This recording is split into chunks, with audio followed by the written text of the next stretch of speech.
Well, hello, ladies and gentlemen. Today we're going to be talking about the economics of the sport, how things have changed, okay? So back in the day, we've already acknowledged that there was people at the racetracks. They respected our form of motorsports. There was no super giant goal to be a stock car champion. Similar to how, like Aussie land is right now, Australia. Speedway is very respected over there. They don't have some big goal that everyone's trying to be and looks up to and only cares about in the world of motorsports. Their motorsports world works over there because there ain't just one giant be-all end-all. There's respect across the board. So back in American history, when motorsports worked all together, back, when it wasn't just about being Mr. Stock Car Champion, here's the economics, ladies and gentlemen. Back there, I've done the research. You can find payouts. It all averages out to about $1,000 to win back in the 70s and 80s. And it all averages out to about $200 to win in the heat race. This is back, ladies and gentlemen, when a brand new truck down the street, hot off the dealership, 0 miles, was $8,000 to $9,000.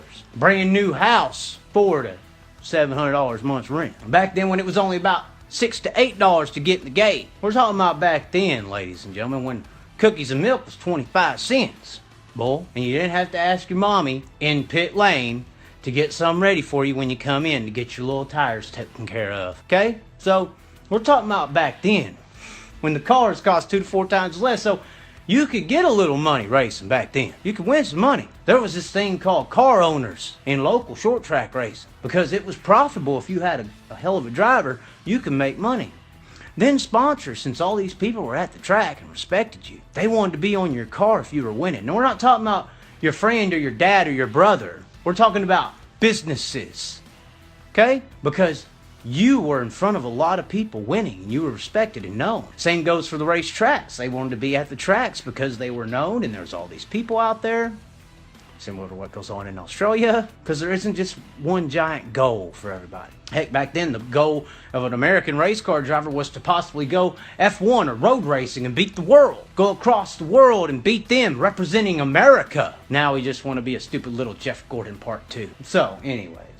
Fast forward to today's world. Ladies and gentlemen, we cannot take back how much these race cars cost. When I was at a dealership and explained to the guy how one of these entry cars is about $25,000 cash, sir.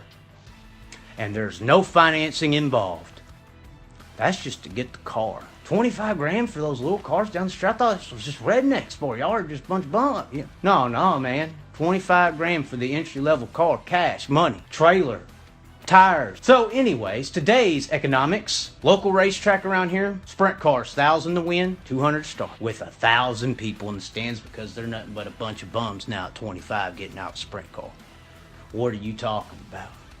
Now, what I'm trying to help all these people understand is once we get the respect back for dirt track racing, people will actually know what's going on. Like that guy I talked to today. He's like, well, that makes sense. Those guys are really good. Yeah. I gave him the NBA reference. I was like, man, if there's no high school or college in the NBA, where the hell is the good game going to be? Is it going to be up the rich country club, or is it going to be off in the sticks for our form? Is it going to be off there where the poor boys are that really get it on? Or is it going to be over there in the country club where all the rich little pricks are? Huh. And he's like, well, you make a good point there, man. It's because it is a good point. And like I said, 1,000 to win right now on a weekly basis with 1,000 people maybe in the stands. You get the stands back to where they were when they built the stands because they needed them, like the track owner told me. You get it back to 6,000 people in the stands on a weekly basis. Imagine when you times the money coming in times 6, how much you could times that payout. And the tracks still have to make money. We need to build all kinds of things at the tracks to upgrade those to modern facilities. But they just ain't the money coming in anymore to be able to do that as much. So when we get 6,000 people back at these tracks on a weekly basis, now you're racing for 2,000 to 3,000 to win, 500 to 800 to start. Now you can start making money. Now people want to sponsor your car. Now people want to sponsor the tracks because there's people back out there respecting what works, not relegating it to a bunch of bums. So that's how the economics worked versus how they don't anymore. And it all goes back to the fans in the stands, guys. Respect. The decision that's made is based on respect. People say, oh, there's so many things to do. Well, there's so many things to do in Australia too, okay? All the clubs, all the movies, all that. Oh, well, it's just too expensive. We're the cheapest ticket in town, buddy. I went to a pro football game here recently. It's $75 to park. You know why we're not that much? Because we're not respected or viewed as the pros. When in reality, we kind of are. We're just not the richer pros. And those pros over there can't come over here and kick our ass. Let's see it, if they can.